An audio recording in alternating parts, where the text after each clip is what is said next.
Assalamualaikum warahmatullahi wabarakatuh. Selamat berjumpa kembali dengan MN Cilacap. Para peserta yang saya banggakan, pertama-tama marilah kita panjatkan rasa syukur kepada Tuhan Yang Maha Kuasa karena pada hari ini kita masih diberi kesehatan, diberi rahmat sehingga kita masih bisa mengikuti pelatihan yang diselenggarakan oleh MN Cilacap guna meningkatkan kompetensi kita sebagai guru. Kali ini materi diklat yang diselenggarakan oleh MN adalah mengenai AKM, yaitu Asesmen Kompetensi Minimum.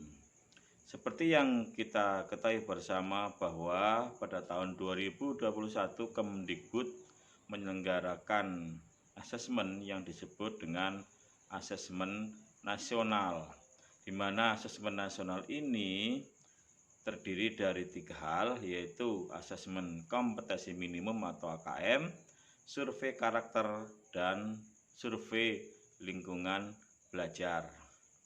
Nah, pada kali ini kita akan berfokus pada AKM, di mana AKM itu terdiri dari 2 hal, yaitu kemampuan literasi membaca dan literasi numerik.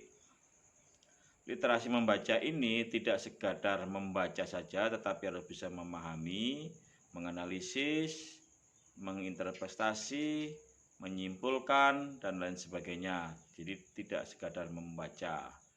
Kemudian literasi numerik ini bagaimana peserta didik itu mampu menggunakan bilangan, geometri, kemudian tentang data dan sebagainya untuk memecahkan permasalahan sehari-hari. Nah, untuk itu karena ini akan digelar pada tahun 2001, maka guru itu seyuknyanya atau bahkan seharusnya mengetahui apa itu AKM, bagaimana bentuk-bentuk soalnya, kemudian nanti bagaimana cara membelajarkannya, dan bagaimana cara merancang soal-soal sejenis AKM. Bapak sekalian, memang soal-soal AKM ini tidak bisa dilatihkan secara drill. Kalau pembelajarannya anak-anak itu tidak dilatih pembelajaran dengan berpikir tingkat tinggi, dan anak-anak tidak pernah dilatih dalam keseharian pembelajaran tentang soal-soal berpikir tingkat tinggi, walaupun nanti kita drill, maka itu tidak akan efektif, tidak akan membawa dampak yang signifikan. Nah, oleh karena itu sebenarnya AKM ini tidak perlu didrilkan. Anak-anak tidak perlu dilatih secara khusus mengerjakan soal-soal, atau anak tidak perlu mengikuti bimbingan belajar. Yang perlu kita ubah itu adalah pola pembelajaran. Yang selama ini pembelajaran kita adalah pembelajaran mungkin konvensional, artinya anak-anak tidak pernah dilatih pembelajaran tingkat tinggi, tidak pernah dilatih bagaimana pembelajaran yang mementingkan penalaran. Mungkin pembelajaran hanya sekadar hafalan, sekedar memahami.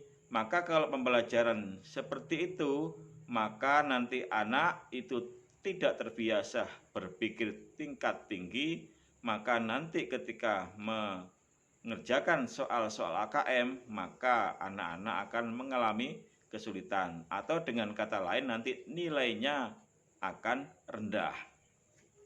Jadi ke depan anak-anak itu tidak harus didrill, bahkan tidak perlu didrill menjelang ujian asesmen nasional, tetapi mulai dari sekarang guru harus sudah melakukan pembelajaran HOTS, pembelajaran tingkat tinggi, artinya pembelajaran yang melibatkan penalaran, dan juga guru harus juga bisa merancang penilaian HOTS, penilaian yang tidak sekadar C1, C2, dan C3, tetapi sudah harus membuat soal yang ranahnya sudah C4, C5, dan C6. Nah, untuk merancang penilaian seperti itu, maka kita harus tahu bagaimana bentuk-bentuk soal HOTS. Nah, soal HOTS itu nanti akan diujikan dalam AKM. Artinya kita harus tahu bagaimana soal-soal bentuk-bentuk atau jenis-jenis atau model-model soal AKM yang nanti akan diujikan pada tahun 2021. Sehingga nanti kita bisa membelajarkan dan merancang soal-soal atau penilaian yang selevel dengan soal-soal AKM. Nah, untuk itu maka diklat ini penting artinya bagi guru-guru.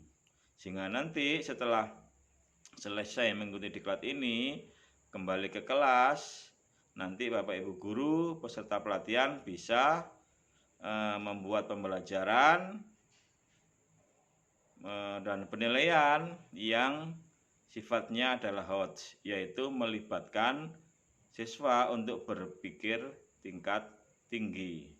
Jadi pesan saya bahwa anak tidak perlu dilatih drill, tetapi pembelajarannya konvensional. Yang penting itu adalah anak-anak di dalam keseharian sudah dibiasakan pembelajaran, di mana pembelajaran itu sudah melibatkan pembelajaran yang HOTS.